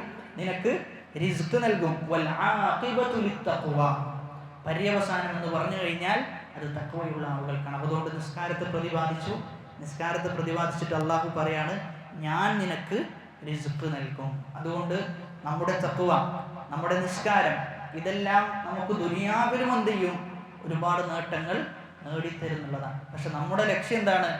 ആഖിറത്ത് നേടുക എന്നുള്ളതാണ്. പക്ഷെ ആഖിറമാണ് ഒരാൾ ആത്മാർത്ഥമായി ഉദ്ദേശിക്കുന്നത് എങ്കിൽ അവൻ അള്ളാഹു ദുനിയാവും കൊടുക്കും, ആഖിറവും കൊടുക്കുന്ന. എന്നാൽ ഒരാളുടെ ഉദ്ദേശം ദുനിയാവ് മാത്രമാണെങ്കിലോ ഓൻക്ക് അള്ളാഹു ആഖിറം കൊടുക്കുകയില്ല. എന്നാൽ ചിലപ്പോൾ ദുനിയാവ് ഓൻക്ക് എന്ത് ചെയ്യും? നഷ്ടപ്പെട്ടു പോകുന്ന അവസ്ഥ ഉണ്ടാകും. ഇബ്നു കസീർ റഹ്മഹുല്ലാഹ് ഈ ആയത്തിനെ വിശദീകരിച്ചുകൊണ്ട് പറയുന്നുണ്ട്, ഇദാ അഖംത സ്വലാത, നീ നിസ്കാരം നിലനിർത്തിയാൽ, അതാക റിസ്ഖ മിൻ ഹൈസു ലാ യഹ്തസിബ്, നീ വിചാരിക്കാത്ത രൂപത്തിൽ നിന്നിലേക്ക് റിസ്ക് എന്ത് ചെയ്യും? വന്നെത്തിച്ചേരും. മൂന്നാമത്തേത്, റിസ്ക് ലഭിക്കാനുള്ള മൂന്നാമത്തെ മാർഗം അത്തസ്ബീഹു, തസ്ബീഹ് ചൊല്ലുക, അള്ളാഹുവിനെ പുകഴ്ത്തിക്കൊണ്ടേയിരിക്കുക എന്ന വിഷയമാണ്. ഇന്ന നബിയല്ലാഹി നൂഹൻ സല്ലല്ലാഹു അലൈഹി വസല്ലമ ലമ്മാ ഹളറത്തുൽ വഫാത്ത്, നൂഹ് നബി അലൈഹി സ്വലാത്തു വസ്സലാം മരണത്തിൻ്റെ അവസ്ഥയിൽ, അവസാന സന്ദർഭത്തിലാണ് നൂഹ് നബി ഉള്ളത്. ഖാല ലിബ്നിഹി ഇന്നി ഖാസിന അലൈക്കൽ വസിയ്യ, ഞാൻ നിനക്ക് ഒരു വസിയ്യത്ത് നൽകുകയാണ് എന്ന് മകനോട് പറയാം. ആമുറുക ബിസ്നതൈനി വഅൻഹാക അൻ ഇസ്നതൈനി, 2 കാര്യങ്ങൾ ഞാൻ നിന്നോട് കൽപ്പിക്കുന്നു, രണ്ട് കാര്യങ്ങൾ ഞാൻ നിന്നോട് വിലക്കുന്നു. ആ മുറുക ബിലാ ഇലാഹ ഇല്ലല്ലാഹ്. ഒന്നാമത്തത് എന്താ? ലാ ഇലാഹ ഇല്ലല്ലാഹ്. അപ്പോൾ നമ്മൾ ആദ്യമായി പഠിപ്പിക്കേണ്ട ഒന്നാണ് എന്ത്? ലാ ഇലാഹ ഇല്ലല്ലാഹ്. എല്ലാത്തിനും മുമ്പ് നമ്മൾ പഠിപ്പിക്കേണ്ടത് ലാ ഇലാഹ ഇല്ലല്ലാഹ്. ഏറ്റവും അവസാനത്തെ വസിയത്തും എന്തുതന്നെയാണ്? ലാ ഇലാഹ ഇല്ലല്ലാഹ്. കാരണം ഈ ഭൂമി സൃഷ്ടിച്ചതും ഖിബ്ല അള്ളാഹു നിശ്ചയിച്ചതും എല്ലാം എന്തിൻ്റെ സ്ഥാപനത്തിന് വേണ്ടിയിട്ടാണ്? ലാ ഇലാഹ ഇല്ലല്ലാഹ് സ്ഥാപിക്കാൻ വേണ്ടിയിട്ടാണ്. എന്നിട്ട് പറയാം, ഫഇന്ന സമാവാതി സബ്അ വൽ അർദീന സബ്അ ലൗ വുദിഅ ഫീ കിഫ്ഫത്തിൻ വവുദിഅത് ലാ ഇലാഹ ഇല്ലല്ലാഹ് ഫീ കിഫ്ഫത്തിൻ ലറജഹത് ബിഹിന്ന. 7 ആകാശങ്ങൾ 7 ഭൂമികൾ ഒരു ത്രാസിൽ വെക്കുന്നു, മറ്റേ ത്രാസിൽ ലാ ഇലാഹ ഇല്ലല്ലാഹ് വെക്കുന്നു. എന്നാൽ ലാ ഇലാഹ ഇല്ലല്ലാഹ്ക്കാണ് എന്ത് ചെയ്യുക? കനം തൂങ്ങാന്നാണ്. ലാ ഇലാഹ ഇല്ലല്ലാഹയും കനം തൂങ്ങി നിൽക്കും. എന്നിട്ട് പറയാം, ഒന്നാമത്തേത് ലാ ഇലാഹ ഇല്ലല്ലാഹയാണ് കൽപ്പനയായി പറഞ്ഞിട്ടുള്ളത്. രണ്ടാമത്തേത് സുബ്ഹാനല്ലാഹി വബിഹംദിഹി. നൂഹ് നബി അലൈഹി സ്വലാത്തു വസ്സലാം ഏറ്റവും അവസാനത്തെ സന്ദർഭത്തിൽ പറഞ്ഞു കൊടുക്കുന്ന രണ്ടാമത്തെ കാര്യം, നീ എന്ത് ചെയ്യണം? അള്ളാഹുവിനെ പുകഴ്ത്തണം. സുബ്ഹാനല്ലാഹി വബിഹംദിഹി എന്ന് നീ നിത്യവും പറഞ്ഞുകൊണ്ടേയിരിക്കണം. എന്തുകൊണ്ട്? ഫഇന്നഹാ സ്വലാത്തു കുല്ലി ഷൈഇൻ വബിഹാ യുർസഖു കുല്ലു ഷൈഇൻ. അള്ളാഹുവിനുള്ള സനാ ആണത്. അള്ളാഹുവിനെ പുകഴ്ത്തുകയാണ് നീ ചെയ്യുന്നത്. അതോടൊപ്പം അതിലൂടെ നിനക്ക് എന്ത് ചെയ്യും? യുർസഖു കുല്ലു ഷൈഇൻ. എല്ലാ നിലക്കും നിനക്ക് റിസ്ക് വരുന്ന, എല്ലാ നിലക്കും നിനക്ക് ഉപജീവന മാർഗം അതിലൂടെ വന്നെത്തും. അതുകൊണ്ട് സുബ്ഹാനല്ലാഹി വബിഹംദിഹി എന്നത് നമ്മൾ എപ്പോഴും ആവർത്തിച്ചു കൊണ്ടേയിരിക്കേണ്ട ദിക്റാണ്. സുബ്ഹിയുടെ അദ്കാറുകളിൽ ആ ദിക്ർ എന്ത് ചെയ്യുന്നുണ്ട്? വരുന്നുണ്ട്. വൈകുന്നേരത്തെ അദ്കാറുകളിലും ആ ദിക്ർ വരുന്നുണ്ട്. നമ്മളതിൽ ചെയ്യുന്നത് എന്താ? സുബ്ഹാനല്ലാഹ്, അള്ളാഹു എത്രയോ ഉന്നതനാണ്. ആളുകൾ അള്ളാഹുവിനെ കുറിച്ച് പറയുന്നതിനെ തൊട്ട് അള്ളാഹു ഉന്നതിയിലെത്തിയിട്ടുണ്ട്. വബിഹംദിഹി, അതോടൊപ്പം തന്നെ എല്ലാ ഹംദും ആ അള്ളാഹുവിനാണുള്ളത്. അതുകൊണ്ട് മൂന്നാമത്തേത് തസ്ബീഹുകൾ നമ്മൾ എന്ത് ചെയ്യണം? വർദ്ധിപ്പിക്കണം. നാലാമത്തേത് ഇജ്തിനാബുൽ മആസി വകസ്റത്തുൽ ഇസ്തിഗ്ഫാർ. ഒരുപാട് ഇസ്തിഗ്ഫാർ നടത്തണം. അതോടൊപ്പം തന്നെ തെറ്റിൽ നിന്ന് എന്ത് ചെയ്യണം? നമ്മൾ വിട്ടു നിൽക്കണം. നമുക്ക് അനുഗ്രഹം ലഭിക്കണമെങ്കിൽ തെറ്റിൽ നിന്ന് വിട്ടു നിൽക്കുകയും ഇസ്തിഗ്ഫാറുകൾ ചെയ്യുകയും വേണം. അതായത് നമ്മൾ ഒരു തെറ്റ് പ്രവർത്തിച്ചു കഴിഞ്ഞാൽ അതിൻ്റെ പരിണിത ഫലം നമ്മൾ അനുഭവിച്ചേ പോവുകയുള്ളൂ. നമ്മൾ അതിൻ്റെ പരിണിത ഫലം ചെയ്യും ജീവിതത്തിൽ അനുഭവിക്കും. ഒന്നും വേണ്ട, നിങ്ങൾ ഒരു ദിവസത്തിൽ ഒരു തിന്മ നിങ്ങൾ ചെയ്തിട്ടുണ്ട് എങ്കിൽ ആ ദിവസം നിങ്ങൾ ജസ്റ്റ് ഒന്ന് വിലയിരുത്തിയാൽ മതി. മറ്റു ദിവസങ്ങളിൽ നിന്ന് ആ ദിവസം വിലയിരുത്തി കഴിഞ്ഞാൽ, ഇബ്നുൽ ഖയ്യിം റഹിമഹുല്ലാഹ് പറയുന്നുണ്ട്, ചിലപ്പോൾ ഞാൻ തെറ്റ് ചെയ്യും, ആ തെറ്റിൻ്റെ പരിണിത ഫലം എന്നോണം എന്നോട് ചിലപ്പോൾ ചില ആളുകൾ എന്ത് ചെയ്യും? ഒരു ആവശ്യവുമില്ലാതെ ദേഷ്യപ്പെടുന്ന അവസ്ഥ ഉണ്ടാകാറുണ്ട്. എൻ്റെ വീട്ടിലെ ഭാര്യ ചിലപ്പോൾ എന്ത് ചെയ്യും? എന്നോട് മോശമായി പെരുമാറും. അതല്ലെങ്കിൽ എൻ്റെ വാഹന മൃഗം അത് ഞാൻ പറഞ്ഞതുപോലെ കേൾക്കാതെ എന്നോട് എന്ത് ചെയ്യും? യാതൊരു അനുസരണയും കാണിക്കുകയില്ല എന്നാണ്. അതുകൊണ്ട് നമ്മളൊരു തെറ്റ് ചെയ്തു കഴിഞ്ഞാൽ ആ തെറ്റിൻ്റെ പരിണിത ഫലം ഒരുപാടുണ്ട്. നമ്മൾ ഒരു ദിവസം എന്തെങ്കിലും ചെയ്തിട്ടുണ്ട് എങ്കിൽ അതൊന്ന് ജസ്റ്റ് ഒന്ന് നമ്മൾ വിലയിരുത്തിയാൽ ചെയ്യും, എന്തെങ്കിലും ഒരു കുഴപ്പം ആ ദിവസത്തിൽ നമുക്ക് കാണാൻ പറ്റും. അതുമാത്രമല്ല, തെറ്റ് ചെയ്തു കഴിഞ്ഞാൽ അനുഗ്രഹങ്ങൾ എന്ത് ചെയ്യും? എടുക്കപ്പെടും. അനുഗ്രഹങ്ങൾ തെറ്റ് ചെയ്തു കഴിഞ്ഞാൽ ഇല്ലാതാകും എന്നുള്ളതാണ്. നമ്മൾ തെറ്റ് ചെയ്യുന്നതിനനുസരിച്ച് ഓരോ അനുഗ്രഹം എന്ത് ചെയ്യും? കുറഞ്ഞു പോകും. ഒരു സലഫിനോട് പറയുന്നുണ്ട്, ഞാൻ തെറ്റ് ചെയ്യുന്നു, എൻ്റെ അനുഗ്രഹങ്ങളൊന്നും എന്ത് ചെയ്യുന്നില്ല, നീങ്ങിപ്പോകുന്നില്ല, എല്ലാ അനുഗ്രഹങ്ങളും ബാക്കിയാണല്ലോ എന്ന് ചോദിക്കുന്നുണ്ട്. അപ്പോൾ ആ സന്ദർഭത്തിൽ അദ്ദേഹം തിരിച്ചു പറയുന്നത്, നിനക്ക് നിസ്കരിക്കാൻ ഒരു ആഗ്രഹമില്ല, നിനക്ക് നിസ്കരിക്കണമെന്ന് തോന്നുന്നില്ല, നിനക്ക് അതേപോലെ തന്നെ പ്രാർത്ഥിക്കണം എന്ന് തോന്നുന്നില്ല, പക്ഷെ നീ നിസ്കാരം നിർവഹിക്കുന്നുണ്ട്. അപ്പോൾ ഈ പറയുന്ന നിസ്കാരത്തിലുള്ള ആസ്വാദനം നഷ്ടപ്പെടുക, ദിക്റിലുള്ള ആസ്വാദനം നഷ്ടപ്പെടുക എന്നൊക്കെ പറഞ്ഞു കഴിഞ്ഞാൽ തന്നെ എന്താണ്? അള്ളാഹു നീ ചെയ്ത തിന്മക്കുള്ള ശിക്ഷയായിട്ടാണ് അത് വെച്ചിട്ടുള്ളത് എന്നാണ്. ഇബ്നുൽ ഖയ്യിം റഹിമഹുല്ലാഹ് തൻ്റെ അദ്ദാഉ വദ്ദവാ എന്ന പുസ്തകത്തിൽ തിന്മകൾക്കുള്ള പരിണിത ഫലം എന്താണ്? ഓരോന്നും എണ്ണി കൊടുക്കുക. ഒരാൾ തിന്മ ചെയ്തു കഴിഞ്ഞാൽ ജീവിതത്തിൽ എന്തൊക്കെ ഉണ്ടാവുന്നത്. അതുകൊണ്ട് നമ്മുടെ അനുഗ്രഹങ്ങൾ എടുത്തു മാറ്റപ്പെടും. ചിലപ്പോൾ നമുക്ക് നമ്മുടെ നിസ്കാരങ്ങൾ വരെ നഷ്ടപ്പെടും. നമ്മൾ രാത്രി തിന്മ ചെയ്തിട്ടുണ്ട് എങ്കിൽ രാത്രി നിസ്കാരം ചെയ്യാൻ പറ്റൂല, നമുക്ക് നിസ്കരിക്കാൻ ഒരിക്കലും സാധിക്കില്ല. നമ്മളിനി എത്ര വലിയ ദൃഢനിശ്ചയമുള്ള മനുഷ്യനാണ് എങ്കിലും പകലിൽ തിന്മ ചെയ്യുന്നവനാണ് എങ്കിൽ രാത്രി എഴുന്നേൽക്കാൻ പറ്റൂല എന്നാണ്. ഇനി ലോകത്തുള്ള ഏറ്റവും വലിയ അലാറം വെച്ച് കിടന്നാലും നിങ്ങൾ എന്ത് ചെയ്യൂല? എണീക്കൂല. അത് അള്ളാഹുവിൻ്റെ തൗഫീഖാണ്. എന്നാൽ അതേ സമയത്ത് നിങ്ങൾ ഒരു അലാറം വെച്ചിട്ടില്ലെങ്കിലും അള്ളാഹ് എന്ത് ചെയ്യും? നിങ്ങൾ എണീപ്പിക്കും എന്നുള്ളതാണ്. നിങ്ങൾ അള്ളാഹുവിൻ്റെ ആളാണ് എങ്കിൽ ആ സമയത്ത് നിങ്ങൾ തന്നെ ചിലപ്പോൾ എങ്ങനെയാണ് എഴുന്നേറ്റത് എന്നെന്ത് ചെയ്യും? ചിലപ്പോൾ അത്ഭുതപ്പെട്ടു പോകും. അപ്പോൾ അവിടെ മനസ്സിലാക്കേണ്ടത് നമ്മൾ എന്ത് ചെയ്യണം? നന്മകൾ വർദ്ധിപ്പിക്കണം. തിന്മകൾ ജീവിതത്തിൽ വരുന്നതിനനുസരിച്ച് ഒരുപാട് നഷ്ടങ്ങൾ നമുക്കുണ്ടാകും. ജമാഅത്ത് വരെ നഷ്ടപ്പെടുന്നത് ചിലപ്പോൾ നമ്മൾ ചെയ്ത തിന്മകൾ കാരണത്താലായിരിക്കാം. അതുകൊണ്ട് തന്നെ അതീവ ശ്രദ്ധ ആ വിഷയത്തിൽ നമ്മൾ പുലർത്തേണ്ടതുണ്ട്. ഒരു ജമാഅത്ത് നഷ്ടപ്പെട്ടതിൻ്റെ പേരിൽ എത്രയോ സുന്നത്ത് നോമ്പ് അനുഷ്ഠിച്ച സഹാബാക്കളുണ്ട് എന്നാണ്, സദഖകൾ കൊടുത്ത സഹാബാക്കളുണ്ട് എന്നാണ്. അതുകൊണ്ട് ജമാഅത്തിനും എന്തുണ്ട്? അതീവ പ്രാധാന്യമുണ്ട്. അപ്പോൾ ഈ പറഞ്ഞ അനുഗ്രഹങ്ങൾ അത് നിൽക്കണമെങ്കിൽ, റിസ്ക് നമ്മുടെ ജീവിതത്തിൽ നമുക്ക് സ്ഥായിയായി നിലനിൽക്കണമെങ്കിൽ ഇസ്തിഗ്ഫാർ വർദ്ധിപ്പിക്കണം. അതോടൊപ്പം തന്നെ അള്ളാഹുവിനെ ധിക്കരിക്കുന്നതിൽ നിന്ന് വിട്ടു നിൽക്കണം. തെളിവ് സൂറത്തുൻ നൂഹിലെ 10 മുതൽ 13 വരെയുള്ള ആയത്താണ്. ഫഖുൽതു ഇസ്തഗ്ഫിറു റബ്ബക്കും ഇന്നഹു കാന ഗഫാറ. ഞാൻ അള്ളാഹുവിനോട് എന്ത് ചെയ്തു? ഇസ്തിഗ്ഫാറിനെ തേടി, അള്ളാഹുവിനോട് മഗ്ഫിറത്തിനെ തേടി.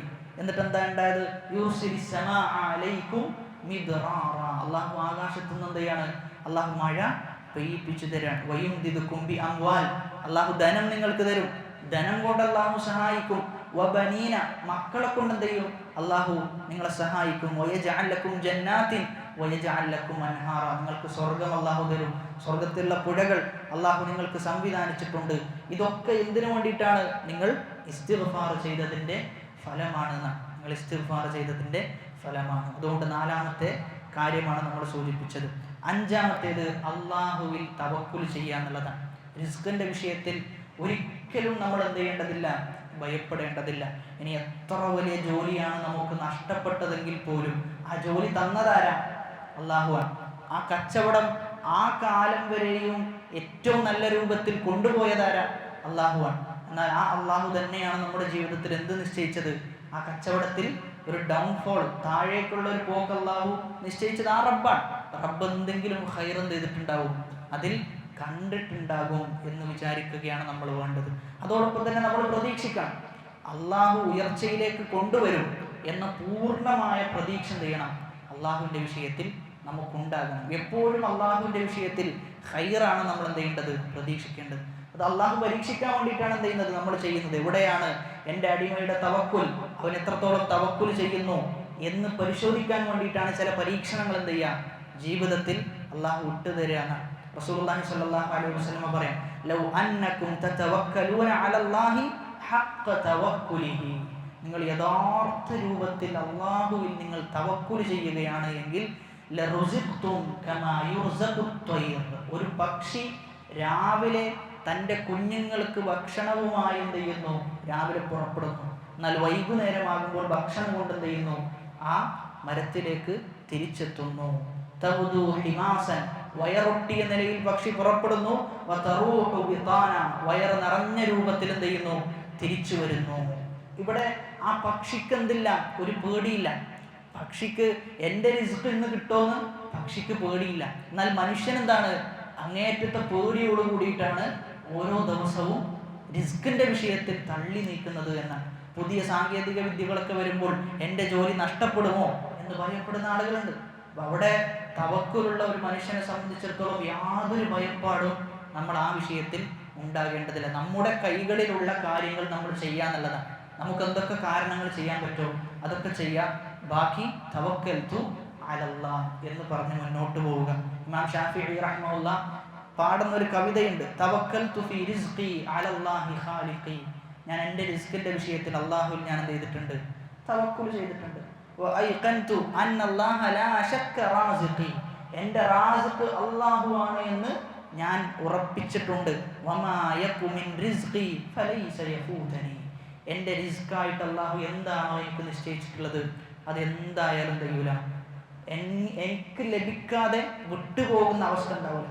അള്ളാഹു ഇന്ന ഇടത്തു നിന്ന് ഇന്ന സംഭവം നമുക്ക് ലഭിക്കണം, ഇന്ന കാര്യം നമ്മൾ ഭക്ഷിക്കണമെന്ന് തീരുമാനിച്ചിട്ടുണ്ട് എങ്കിൽ ഇനി ആര് തന്നെ നമ്മെ തടഞ്ഞാലും നമ്മൾ എന്ത് ചെയ്യൂല, അത് ഭക്ഷിക്കാതെ പോകുന്ന അവസ്ഥ ഉണ്ടാവില്ല. എന്തായാലും നമ്മൾ എന്ത് ചെയ്യും? റിസ്ക് അള്ളാഹു എഴുതി വെച്ച വിഷയം. നമ്മിലേക്ക് മരണമെത്തും എന്നത് നമുക്ക് ഉറപ്പാണ്. അതേപോലെയാണ് റിസ്കിന്റെ വിഷയം എന്നാണ് പറഞ്ഞു വരുന്നത്. എന്നിട്ട് ഇമാം ഷാഫി പറയാം, വലൗ കാന ഫീ ഖാഇൽ ബിഹാരിൽ അവാമികി, നീ കടലിന്റെ ആഴത്തിലാണ് ഉള്ളത് എങ്കിലും അള്ളാഹു റിസ്ക് നിനക്ക് വിധിച്ചിട്ടുണ്ടെങ്കിൽ അതെന്ത് ചെയ്യും? ആ കടലിന്റെ ആഴത്തിലേക്ക് വരെ വന്നു ചേരും. സയഅതി ബിഹില്ലാഹുൽ അലീമു ബിഫദ്ലിഹി വലൗ ലം യകുൻ മിന്നി അൽലിസാനു ബിനാതിഖി, എനിക്കത് കൊണ്ടുവന്നു തരണം എന്ന് നീ പറഞ്ഞിട്ടില്ലെങ്കിലും നിനക്കെന്ത് ചെയ്യും? അത് നിന്റെ ജീവിതത്തിലേക്ക് വന്നെത്തും. ഫഫി അയ്യി ഷൈഇൻ തദ്ഹബു നഫ്സു ഹസ്റതൻ, ഇതാണ് റിസ്കിന്റെ അവസ്ഥ എങ്കിൽ പിന്നെ എന്തിനാണ് ആ വിഷയത്തിൽ നിങ്ങൾ ബേജാറാകുന്നത്? വഖദ് ഖസമർ റഹ്മാനു റിസ്ഖൽ ഖലായിഖി, എല്ലാ സൃഷ്ടികളുടെയും റിസ്ക് അള്ളാഹു വീതിച്ചിട്ടുണ്ട്. എല്ലാ ആളുകൾക്കും ചെയ്തിട്ടുണ്ട്, അള്ളാഹു വീതിച്ചിട്ടുണ്ട്. എന്നിരിക്കെ പിന്നെ എന്തിനു ഭയപ്പെടണം? പിന്നെ നഫ്സ് എന്തിന് ക്ലേശം അനുഭവിച്ച് ജീവിക്കണം? പിന്നെ എന്തിന് ബേജാറാകണം എന്ന് ഇമാം ഷാഫിഈ റഹിമഹുല്ലാഹ് പറഞ്ഞു വെക്കാം. അതുകൊണ്ട് അഞ്ചാമത്തേത് അള്ളാഹുവിൽ വരമേൽപ്പിച്ചുകൊണ്ട് എന്ത് ചെയ്യാം? ജീവിക്കുക എന്നുള്ളതാണ്. ആറാമത്തേത് സിലത്തുർ റഹീം, നമ്മുടെ റിസ്ക് വർദ്ധിച്ചു കിട്ടാനുള്ള കാര്യമാണ് കുടുംബബന്ധം ചേർക്കുക എന്ന വിഷയം. പല ആളുകളും പ്രത്യേകിച്ചും ഈ ഒരു സോഷ്യൽ മീഡിയ കാലഘട്ടത്തിലൊക്കെ അന്യം നിന്ന് പോകുന്ന വലിയൊരു സുന്നത്താണെന്ത്? കുടുംബബന്ധം സന്ദർശിക്കുക എന്നത്. നമ്മൾ സുഹൃത്ത് വലയങ്ങൾ സന്ദർശിച്ചിട്ടുണ്ടാകും, പഴയ സുഹൃത്ത് വലയങ്ങൾ പുതുക്കിയിട്ടുണ്ടാകും, ഒക്കെ ചെയ്തിട്ടുണ്ടാകും. എന്നാൽ കുടുംബക്കാരുടെ വീട്ടിലേക്ക് നമ്മൾ എന്ത് ചെയ്തിട്ടുണ്ടാവില്ല, പോയിട്ടുണ്ടാവില്ല എന്നുള്ളതാണ്. പ്രത്യേകിച്ചും ഈ പെരുന്നാളിന്റെ അവസ്ഥ ഒക്കെ നമ്മളൊന്ന് ആലോചിച്ച് നോക്കിയാൽ മതി.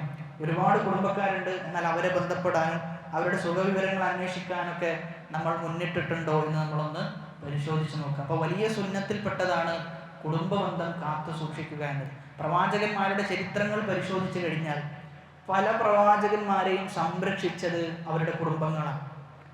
ആ കുടുംബങ്ങൾ ആ പ്രവാചകന്മാരുടെ ആദർശത്തിൽ പോലുമല്ല, എന്നിട്ടും അവരെ സഹായിച്ചത് ആരാണ്? കുടുംബങ്ങളാണ് അവരെ സഹായിച്ചിട്ടുള്ളതെന്നാണ്. അതുകൊണ്ട് കുടുംബം എന്നത് വളരെ പ്രാധാന്യം അർഹിക്കുന്ന വിഷയമാണ്. അതുകൊണ്ട് കുടുംബബന്ധം നമ്മൾ എന്ത് ചെയ്യണം? ചേർക്കണം. അല്ലാഹു സുബ്ഹാനഹു വ തആല ഇടയ്ക്കിടെ പറഞ്ഞ വിഷയമാണ് കുടുംബബന്ധത്തിനെ കുറിച്ച്. റസൂലുള്ളാഹി സ്വല്ലല്ലാഹു അലൈഹി വസല്ലം പറയാം, മൻ അഹബ്ബ അൻ യുബ്സത ലഹു ഫീ റിസ്ഖിഹി, ആർക്കെങ്കിലും അവരുടെ റിസ്കിൽ വിശാലതയുണ്ടാകണമെന്ന് ആഗ്രഹിക്കുകയാണ് എങ്കിൽ, വ അൻ യുൻസഹ ലഹു ഫീ അസരിഹി, അവൻ ഒരുപാട് കാലം ജീവിക്കണം എന്ന ആഗ്രഹമുണ്ട് എങ്കിൽ, ഫൽയസിൽ റഹിമഹു, അവനവൻ്റെ കുടുംബബന്ധം എന്ത് ചെയ്യട്ടെ? ചേർത്തു കൊള്ളട്ടെ എന്നാണ്. അതുകൊണ്ട് കുടുംബബന്ധം ചേർത്ത് കഴിഞ്ഞാൽ റിസ്കിൽ വിശാലതയുണ്ടാകും, ആയുസ്സിൽ വർധനവുണ്ടാകും. ഈ രണ്ട് കാര്യങ്ങളാണ് നമുക്ക് അതിലൂടെ ലഭിക്കുക.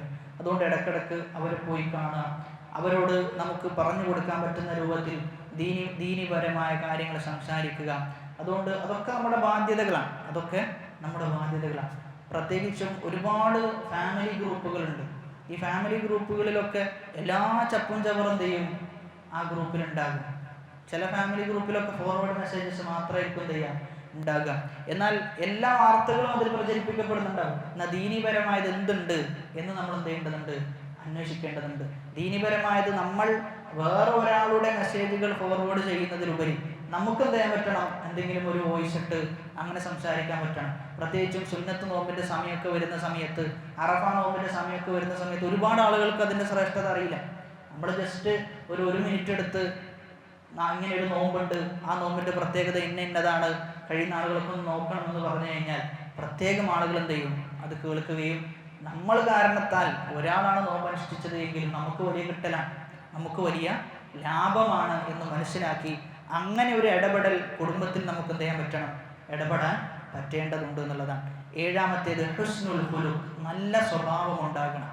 നല്ല സ്വഭാവം എന്നത് നമുക്ക് നമ്മുടെ റിസ്ക് എന്ത് ചെയ്യും? വർദ്ധിപ്പിച്ചു തരും.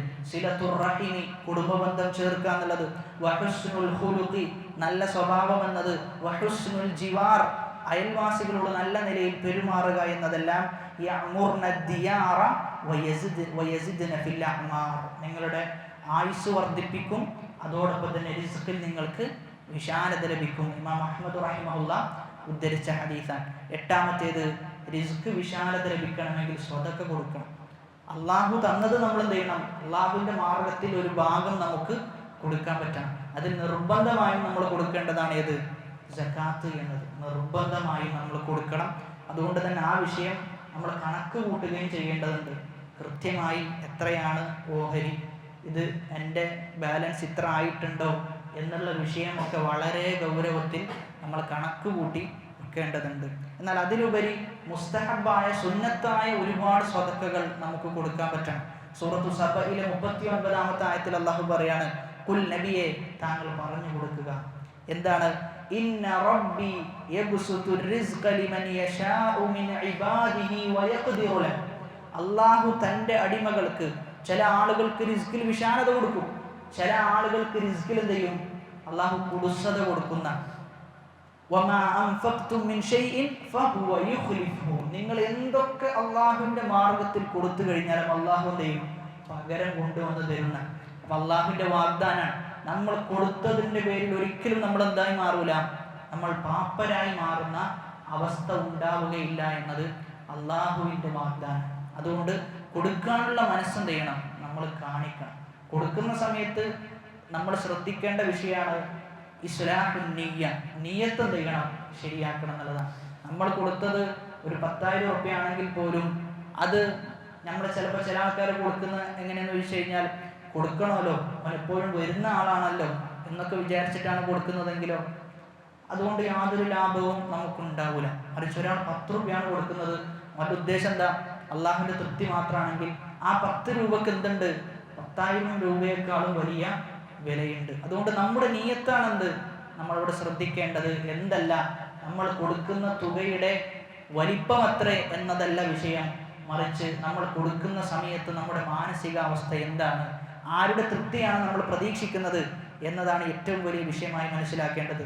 രാവിലെ ആയിക്കഴിഞ്ഞാൽ, നമ്മളിപ്പോൾ ഉള്ളത് രാവിലെയാണ്, രാവിലെ ആയിക്കഴിഞ്ഞാൽ മലക്കുകൾ പ്രാർത്ഥിക്കുന്ന അല്ലാഹുമ്മ അഅതി മുൻഫിഖൻ ഖലഫാ, അല്ലാഹുമ്മ അഅതി മുംസികൻ തലഫാ എന്ന് പ്രാർത്ഥിക്കും. അല്ലാഹുവേ, ചെലവഴിക്കുന്നവന് നീ എന്ത് ചെയ്യണം? അവന് ഇനിയും നീ കൊടുക്കണേ. ചെലവഴിക്കാതെ പിശുക്ക് കാണിച്ച് പിടിച്ചു വെക്കുന്നവൻ, അവന് നീ എന്ത് ചെയ്യണം? അവൻ്റെ ധനത്തിലുള്ള ബറക്കത്ത് നീ എടുത്തു മാറ്റണം എന്ന് പറയുന്ന. അതുകൊണ്ട് കഴിയുന്ന ആളുകളൊക്കെ എന്ത് ചെയ്യാം? നല്ല രൂപത്തിൽ സ്വതക്കയിൽ ഏർപ്പെടാം. പ്രത്യേകിച്ചും ഈ കാലഘട്ടത്തിൽ നമുക്ക് രഹസ്യമായ സ്വതക്കകൾ എന്ത് ചെയ്യാൻ പറ്റും? ഒരുപാട് ചെയ്യാൻ പറ്റും. ഗൂഗിൾ പേ ഉള്ളത് കൊണ്ട് തന്നെ രഹസ്യമായിട്ട് ഒരു 10 റുപ്യ അതല്ലെങ്കിൽ ഒരു 50 റുപ്യ, ഒരുപാട് നല്ല സ്ഥാപനങ്ങളുണ്ട്, ദീനീപരമായ സ്ഥാപനങ്ങളുണ്ട്. എല്ലാ മാസത്തിലും ഇത്ര തുക, ഒരു 10 റുപ്യ കൊടുക്കാൻ പറ്റുക എന്ന് പറഞ്ഞാൽ തന്നെ അതൊരു വലിയ വിഷയമാണ്. അതൊരു വലിയ വിഷയമാണ്. ചെറുതായിട്ട് എന്ത് ചെയ്യേണ്ടതില്ല, കാണേണ്ടതില്ല. പ്രത്യേകിച്ചും പ്രാർത്ഥന സ്വീകരിക്കപ്പെടാൻ വേണ്ടി സലഫുകൾ ചെയ്യാറുണ്ടായിരുന്നത് ആദ്യം ചെയ്യും സ്വതക്ക കൊടുക്കുന്ന, എന്നിട്ട് എന്ത് ചെയ്യും? പ്രാർത്ഥിക്കും. അപ്പൊ പണ്ടൊക്കെ സ്വതക്ക കൊടുക്കണമെങ്കിൽ എന്ത് ചെയ്യണം? നമ്മൾ എവിടെയെങ്കിലും പുറത്തു പോകണം. എന്നാൽ അതിൻ്റെ ആവശ്യമില്ല. നമുക്ക് പള്ളിയിൽ നിന്ന് തന്നെ എന്ത് ചെയ്യാം? സ്വതക്ക കൊടുക്കുകയും ചെയ്യാം. എന്നിട്ട് നമ്മുടെ പ്രാർത്ഥനകളും ആവശ്യങ്ങളൊക്കെ എന്ത് ചെയ്യാം? അള്ളാഹുവിനോട് ചോദിക്കാൻ സാധിക്കുന്നുള്ളതാണ്. 9-ാമത്തേത് അൽ ഇഹ്സാനു ഇലൽ ദുഅഫാ. ദുർബലരായ മനുഷ്യന്മാരുണ്ട്. അപ്പോൾ ആ മനുഷ്യന്മാരെ നമ്മൾ സഹായിക്കണം. അവരുടെ ദുർബലത കണ്ട് നമ്മൾ വിഷമിച്ചിരിക്കാതെ, അവർ നമ്മുടെ കൂട്ടത്തിൽപ്പെട്ട നമ്മുടെ സഹോദരന്മാരാണ്, നമ്മുടെ സഹായം അവർക്ക് ആവശ്യമുണ്ട്, നമ്മൾ സഹായിച്ചില്ലെങ്കിൽ പിന്നെ ആരാണ് അവരെ സഹായിക്കുക, പിന്നെ ആരാണ് അവരെ ഉന്നതിയിലേക്ക് കൊണ്ടുവരിക എന്നൊക്കെ മനസ്സിലാക്കി ദുർബലന്മാരായ ആളുകൾ എന്ത് ചെയ്യണം? നമ്മൾ സഹായിക്കണം എന്നുള്ളതാണ്. റസൂലുള്ളാഹി സ്വല്ലല്ലാഹു അലൈഹി വസല്ലമ പറയുകയാണ്, ഒരിക്കൽ സഅദ് ബിൻ അബി വഖാസ് റളിയല്ലാഹു അൻഹു അദ്ദേഹം അന്ന ലഹു ഫദ്ലൻ അലാ മൻ ദൂനഹു, അദ്ദേഹം മനസ്സിലാക്കിയത് അദ്ദേഹത്തിന് എന്തുണ്ട്? ബാക്കിയുള്ള ആളുകളെക്കാളും ഫദ്ൽ അദ്ദേഹത്തിനുണ്ട് എന്ന് സഅദ് റളിയല്ലാഹു അൻഹു മനസ്സിലാക്കി. ആ സമയത്ത് നബി സല്ലല്ലാഹു അലൈഹി വസല്ലമ പറയാൻ, ഹൽ തുൻസറൂന വതുർസഖൂന ഇല്ലാ ബിദുഅഫാഇകും. നിങ്ങൾ സഹായിക്കപ്പെടുന്നത്, നിങ്ങൾക്ക് റിസ്ക് നൽകുന്നത് എന്ത് കാരണത്താലാണ്? നിങ്ങളിൽ ദുർബലരായ മനുഷ്യന്മാരുള്ളത് കൊണ്ടാണെന്നാണ്. യുദ്ധത്തിൽ വിജയിക്കപ്പെടാനുള്ള കാരണം എന്താ? ദുർബലരായ ഒരുപാട് മനുഷ്യന്മാരുണ്ട്. ആ മനുഷ്യന്മാരോടുള്ള അള്ളാഹുവിൻ്റെ സ്നേഹവും അതോടൊപ്പം തന്നെ അള്ളാഹുവിനോട് അവർക്കുള്ള ഇഷ്ടവും ഒക്കെയാണ് എന്ത് ചെയ്യുന്നത്? അതുകൊണ്ട് വലിയ വിജയം നേടിയെടുക്കാൻ പറ്റുന്നത്. അപ്പോൾ അതുകൊണ്ട് നമുക്ക് റിസ്ക് ലഭിക്കണമെങ്കിൽ, അള്ളാഹുവിൻ്റെ സഹായം ലഭിക്കണമെങ്കിൽ ആരോട് നമുക്ക് ഇഹ്സാൻ ഉണ്ടാകണം? ദുർബലരായ മനുഷ്യന്മാരോട് നമുക്ക് ഇഹ്സാൻ ഉണ്ടാകണം. അവരെ നമ്മൾ എപ്പോഴും ആദരവിൻ്റെ കണ്ണിലൂടെയാണ് എന്ത് ചെയ്യേണ്ടത്? നമ്മൾ എല്ലാ ആളുകളെയും കാണേണ്ടത്. അത് എത്ര ചെറിയ മനുഷ്യനാണ് എങ്കിലും, ജനങ്ങൾക്കിടയിൽ യാതൊരു സ്ഥാനവും ഇല്ലാത്ത ആളാണെങ്കിൽ പോലും ഒരിക്കലും നിന്ദ്യതയുടെ കണ്ണിലൂടെ നമ്മൾ എന്ത് ചെയ്യാൻ പാടില്ല? ദുർബലരെ കാണാൻ പാടില്ല എന്നുള്ളത്. നമുക്കറിയില്ല എപ്പോഴാണ് നമ്മളും ആ അവസ്ഥയിലേക്ക് എത്തിപ്പെടുക എന്നുള്ളത് നമുക്ക് ആർക്കും ഒരിക്കലും ഉറപ്പ് പറയാൻ സാധിക്കുകയില്ല. 10ാമത്തേത് പ്രാർത്ഥിക്കുക എന്നതാണ്. റിസ്കിന് വേണ്ടിയിട്ട് എന്ത് ചെയ്യാം? പ്രാർത്ഥിക്കുക. റാസിഖായ റബ്ബേ, നീ റാസിഖാണ്, അതുകൊണ്ട് നിനക്ക് റിസ്ക് നൽകുക എന്നത് എന്താണ്? വളരെ എളുപ്പമുള്ള വിഷയമാണ് എന്ന് പറഞ്ഞ് ആത്മാർത്ഥമായിട്ട് എന്ത് ചെയ്യാം? പ്രാർത്ഥനയിൽ ഏർപ്പെടും. സൂറത്തുൽ അൻകബൂത്തിലെ 17ാമത്തെ ആയത്തിൽ അള്ളാഹു പറയാണ്, നിങ്ങൾ അള്ളാഹുവിന്റെ അടുക്കലുള്ള റിസ്ക് നിങ്ങൾ എന്ത് ചെയ്യാം? പ്രതീക്ഷിക്കുക. അവനെ നിങ്ങൾ ആരാധിക്കുക. അള്ളാഹുവിന് നിങ്ങൾ ശുക്ർ അർപ്പിക്കുക. ഇലൈഹി തുർജഊൻ, അള്ളാഹുവിലേക്കാണ് എന്ത് ചെയ്യുക? നിങ്ങൾ മടങ്ങിച്ചെല്ലുക. നമ്മൾ ഖുനൂത്തിൽ പ്രാർത്ഥിക്കാറുള്ള പ്രാർത്ഥനയാണ് വബാരിക് ലി ഫീമാ അഅതൈത. റബ്ബേ, നീ നൽകിയതിൽ എന്ത് ചെയ്യണം? നീ എനിക്ക് ബറക്കത്ത് നൽകണം. അതോടൊപ്പം തന്നെ റിസ്കിന്റെ വിഷയത്തിൽ മനസ്സിലാക്കേണ്ട വളരെ പ്രധാനപ്പെട്ട ഒരു കാര്യമാണ്, ഒരുപാട് ഉണ്ടാവുക എന്നതിൽ ഉപരി ഉള്ളതിൽ എന്ത് ചെയ്യണം? നമുക്ക് ബറക്കത്ത് ലഭിക്കണം. ഉള്ളതിൽ ബറക്കത്ത് ലഭിക്കണം. ഉള്ളതിൽ ബറക്കത്ത് ലഭിക്കുക എന്നുള്ളത് വളരെ പ്രാധാന്യം അർഹിക്കുന്ന ഒരു കാര്യമാണ്. അതുകൊണ്ട് എപ്പോഴും എന്ത് ചെയ്യണം? നമ്മൾ പ്രാർത്ഥിക്കണം. വബാരിക് ലി ഫീമാ അഅതൈത എന്നിങ്ങനെയുള്ള പ്രാർത്ഥനകൾ. അപ്പോൾ സൂചിപ്പിച്ചു വന്നത് വജഅൽന നഹാറ മആശ. 16 ആയത്ത് വരെ എടുക്കണം എന്നാണ് വിചാരിച്ചത്. സമയം ഏകദേശം ചെയ്തിട്ടുണ്ട്, അതിക്രമിച്ചിട്ടുണ്ട്. ഇൻഷാ അല്ലാഹ് ബാക്കി നമുക്ക് അടുത്ത ക്ലാസ്സിൽ എടുക്കാമെന്നാണ് ഉദ്ദേശിക്കുന്നത്. അല്ലാഹു സുബ്ഹാനഹു വ തആല കേട്ടതിലുപരി ജീവിതത്തിൽ പ്രാവർത്തികമാക്കാനുള്ള തൗഫീഖ് നൽകി അനുഗ്രഹിക്കുമാറാകട്ടെ. വിശുദ്ധ ഖുർആൻ പഠിക്കുകയും അത് ജീവിതത്തിൽ ഉൾക്കൊണ്ട് ജീവിതത്തെ ക്രമീകരിക്കുകയും ചെയ്യുന്ന റബ്ബ് സുബ്ഹാനഹു വ തആലയുടെ യഥാർത്ഥ മുത്തഖീങ്ങളുടെ കൂട്ടത്തിൽ നമ്മെ ഉൾപ്പെടുത്തി അനുഗ്രഹിക്കുമാറാകട്ടെ. اللهم اغفر للمؤمنين والمؤمنات والمسلمين والمسلمات الأحياء منهم والأموات إنك مجيب الدعوات ويا قاضي الحاجات. ربنا آتنا في الدنيا حسنة وفي الآخرة حسنة وقنا عذاب النار. ربنا تقبل منا إنك أنت السميع العليم وتب علينا إنك أنت التواب الرحيم. آمين آمين برحمتك يا أرحم الراحمين. سبحانك اللهم وبحمدك أشهد أن لا إله إلا أنت أستغفرك وأتوب إليك. والسلام عليكم ورحمة الله وبركاته.